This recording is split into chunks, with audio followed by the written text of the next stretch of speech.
नमस्कार मित्रों, पुराण मंथन चैनल में आपका स्वागत है। दोस्तों, कर्म वह सब कुछ है जो किसी के द्वारा किया जाता है। कर्म दो प्रकार के होते हैं, सकाम कर्म और निष्काम कर्म। सकाम कर्म अर्थात फल की इच्छा को प्राप्त करने हेतु किया गया कर्म, और निष्काम कर्म का अर्थ है बिना फल की इच्छा के कर्म करना। निष्काम कर्म करने से फल अच्छा मिले या बुरा, जो कर्मयोगी होता है वह न अच्छा फल मिलने से सुखी होता है और न ही बुरा फल मिलने से दुखी होता है। वह सुख और दुख से परे की स्थिति, जिसे आनंद कहते हैं, उसकी अनुभूति ले सकता है, और यह तभी संभव है जब कोई निस्पृह रहे। कर्म करते समय यदि कर्म के फल की इच्छा होती है तो उससे सुख या दुख प्राप्त होता है और व्यक्ति कर्मफल के बंधन में बंध जाता है। हम दैनिक दिनचर्या में जो भी कर्म प्रकृति के अनुसार या प्रकृति के सहयोग में करते हैं, सबके सब सबसे अच्छा कर्म कहलाते हैं। रामकृष्ण परमहंस ने कहा था कि हर जीव शिव है, हर जीव ईश्वर है। जीव मात्र का सेवा या सहयोग में उठाया गया हर कर्म सबसे अच्छा कर्म है। सेवा भाव इस नश्वर जीवन का अद्भुत सौंदर्य है और सृष्टि का रागात्मक पक्ष भी। सेवा से मन तो तृप्त होता ही है, मन की खिड़कियां भी रोशन रहती हैं। यह प्रमाणित है कि खुशियां बांटने से बढ़ती हैं, इत्र बांटने वाले के हाथ खुद ब खुद सुगंध से सराबोर रहते हैं। संत कबीर कहते हैं कि जगत में जिसको सेवा करने में आनंद है, राम को भी उसी के दिल में रहना पसंद है। जीवन में सेवा भाव का अभ्यास करते रहना चाहिए। यह समता भाव को विकसित करता है। सच्चे मानव वही हैं जो सेवा को तत्पर रहते हैं। बुल्ले शाह कहते हैं कि जो दिन बगैर सेवा के गुजर गया वो समझो यूं ही निकल गया। रूमी कहते हैं, ऐ चमक दमक के पीछे भागने वाले पगले, सुन अगर सेवा जैसी चीजों में आस्वाद नहीं खोज सकते तो जाने दो जीवन जीना तुम्हें नहीं आया। दरअसल किसी के लिए मदद का भाव पैदा होते ही मन में हरियाली छा जाती है, कोई भी दुश्मन नहीं लगता। सेवा करने की इच्छा मात्र ही हृदय में गहरे बैठकर सौम्यता से सारा संकोच निकालकर माधुर्य ला देती है। जब हम सेवा को जीवन मंत्र बना लेते हैं तो हर किसी को ऊंचाई पर जाते देख हम खुशी से झूम उठते हैं। निश्चल भावों और विचारों का आदान प्रदान किसी की निस्वार्थ सेवा से ही संभव है। यह एक ऐसा साधन है जो दूरस्थ व्यक्तियों को भावना की एक संगम भूमि पर ला खड़ा करता है और दोनों में आत्मीय संबंध स्थापित करता है। वरना गहरे संबंध भी कलह से भरे होते हैं, युद्ध से सने होते हैं। मदद करने वाला सेवा भावी लगातार सकारात्मक कल्पना ही कर रहा होता है। यही कल्पना अच्छे विचारों के लिए खाद पानी का काम करती है। ऐसे में एकाग्रचित हो पाना आसान हो जाता है। शोध बताते हैं कि मददगार लोग बहुत कम बीमार पड़ते हैं और लंबी उम्र भी जीते हैं। एक बार एक आदमी ने गुरु नानक से पूछा, मेरी एक बहुत बड़ी समस्या है कि मैं इतना गरीब क्यों हूँ। गुरु नानक ने कहा कि तुम गरीब हो क्योंकि तुमने देना नहीं सीखा। वह आदमी बहुत ही उदास होकर बोला, मेरे पास तो देने के लिए कुछ भी नहीं है। गुरु नानक ने हौले से हंसकर कहा, अपने आप को देखो, चिंतन करो। यह तुम्हारा चेहरा एक मुस्कान दे सकता है। तुम मुंह से किसी की प्रशंसा या सुकून पहुंचाने के लिए दो मीठे बोल बोल सकते हो। ये हाथ किसी जरूरतमंद की सेवा कर सकते हैं और तुम कहते हो तुम्हारे पास देने के लिए कुछ भी नहीं। सभी से प्यार से बात करना, प्रकृति को प्यार से निहारना, प्रकृति की बोली प्यार से सुनना सबसे अच्छा कर्म है। आत्मा की गरीबी ही वास्तविक गरीबी है। सचमुच पाने का हक उसी को है जो सेवा करना जानता है। जब हम सबके कल्याण की कामना और किसी भी छोटे काम के जरिए चिंताओं को अपने दिमाग से निकाल देते हैं, ऐसा लगता है कि धर्म, अर्थ, काम, मोक्ष सब एक छोटे से प्रयास में ही समाहित हो गए हैं। बेचैनी लुप्त होने लगती है, घबराहट से मुक्ति मिल जाती है। कारण यह है कि मन स्वार्थी नहीं रह जाता। सचमुच वे इंसान पूजनीय है जो किसी जरूरतमंद की जरूरत को अनदेखा नहीं करते और किसी की मजबूरी में अपना स्वार्थ देखा नहीं करते। कार्य अगर जागरूकता से किया जाता है तो वह व्यक्तिगत न रहकर पीढ़ियों के लिए दस्तावेज भी बन जाता है। न जाने कितने लोग इस काम से प्रेरणा लेते हैं।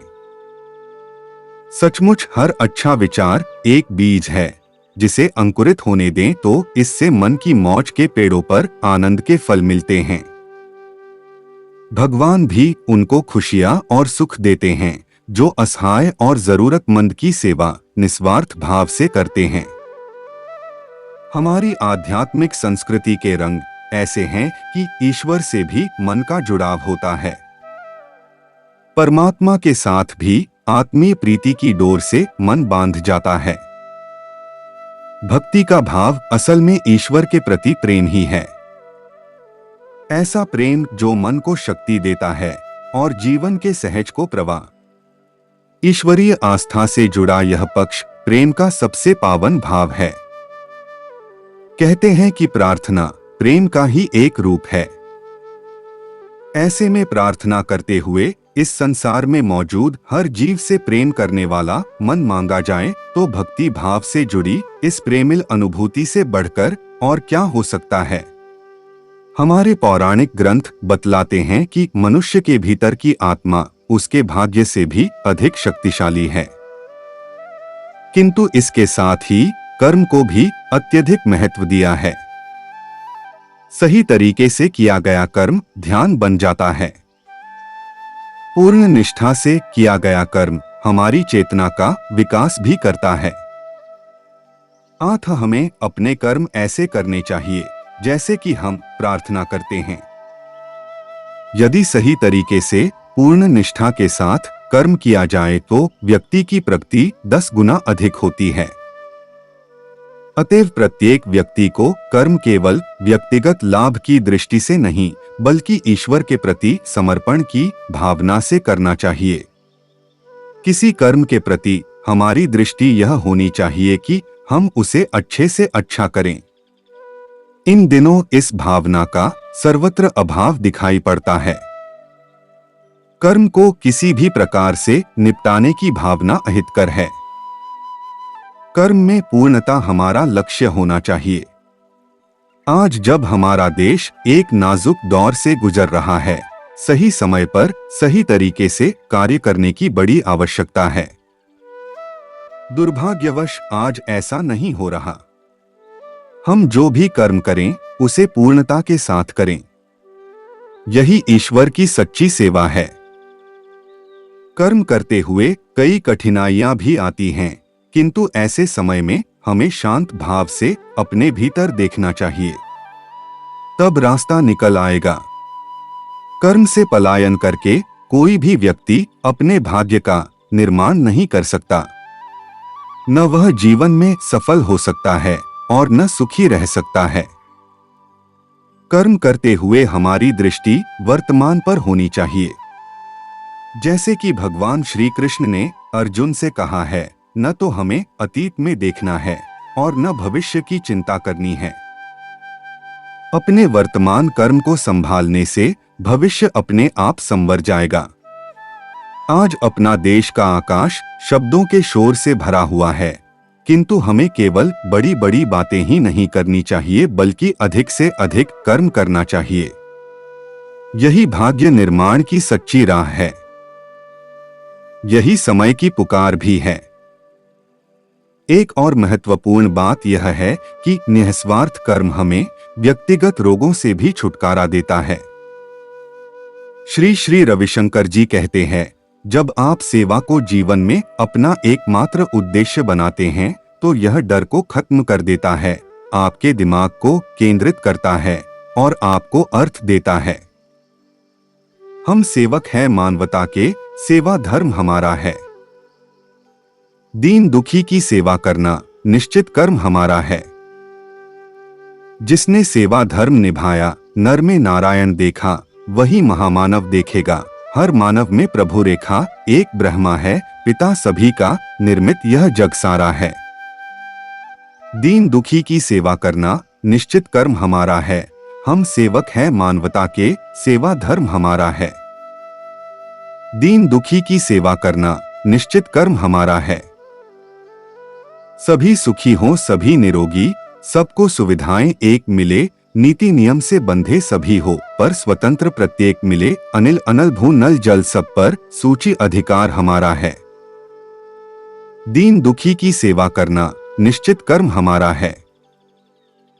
महर्षि सुषैण कहते हैं, कर्म का भाव दो ही तरह से चरितार्थ होता है। पहला सेवा भाव और दूसरा व्यवहारिकता में सामंजस्य का बोध, अन्यथा कर्म का सार्थक होना निरर्थक है। भक्ति भाव से ईश्वरीय आस्था से जुड़ना समर्पण की सोच को बल देता है। देखा जाए तो आम जीवन में इंसानी रिश्तों में प्रेम आत्मीय समर्पण के बिना अधूरा ही होता है। सुख दुख में साथ होने का भरोसा समर्पण के भाव से ही आता है। समर्पण का यह भाव सेवा से जुड़ा है। किसी भी रिश्ते के पीड़ादायी दौर में अपने साथी, अभिभावक, मित्र या गुरुजन की संभाल देखभाल करने का सेवा भाव प्रेम से ही उपजता है। इतना ही नहीं, प्रेम तो अपनी जन्मभूमि से भी किया जाता है, जिसके मान और सुरक्षा के लिए सब कुछ न्योछावर किया जा सकता है। भगवान श्री कृष्ण भी सबसे ज्यादा प्रेम ब्रज की दिव्य भूमि से ही करते थे, जबकि इस दिव्य धरा से उन्हें दूर भी होना पड़ा। श्री कृष्ण अपने मित्र उद्धव से कहते भी हैं, वृंदावन की उस प्रेम भूमि में मेरा हृदय बसता है, और ब्रज की याद में दुखी भी होते हैं। कई बार प्रेम में दूर हो जाना भी समर्पण और सेवा के गहरे भाव से ही जुड़ा होता है। महात्मा गांधी का कथन है, सच्चा प्रेम स्तुति से प्रकट नहीं होता, सेवा से प्रकट होता है। समझना मुश्किल नहीं है, ईश्वर की भक्ति भी सेवा भाव से ही फलित होती है। भक्त वत्सल भगवान दीनहीन लोगों की सेवा से और प्रसन्न होते हैं। सेवा का भाव रखते हो तो निस्वार्थ रखिए, प्यार का भाव रखते हो तो दिल से रखिए। जिन रिश्तों में रहता है स्वार्थ का भाव, उन रिश्तों से हमेशा दूरी रखिए। वैसे ही श्री रामचरितमानस से हमें जीवन जीने की सीख मिलती है। इसमें त्याग और तपस्या के अनुपम उदाहरण हैं। भगवान श्री राम सभी को सम्मान से देखते थे। उन्होंने कभी भेदभाव नहीं किया। उन्होंने माता शबरी के जूठे बेर भी खाए। निषाद राज को अपने मित्र बनाया, निस्सहायों के सहयोगी बने। संतों के सेवक बनकर राक्षसों का अंत किया। सेवा का भाव व्यक्ति को नेतृत्व करने की क्षमता प्रदान करता है। मानवता सबसे बड़ा धर्म है। जीवन में श्रेष्ठ कर्म सेवा करना ही तो है।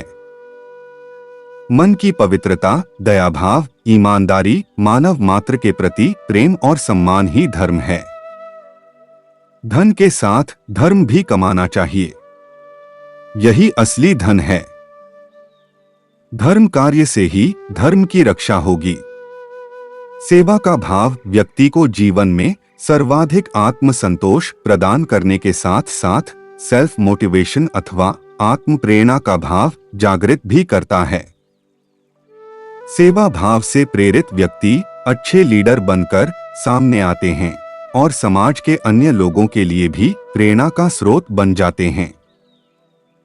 हमें अपने आचरण में सदैव सेवा का भाव निहित रखना चाहिए, जिससे अन्य लोग भी प्रेरित होते हुए कामयाबी के मार्ग पर अग्रसर हो सकें।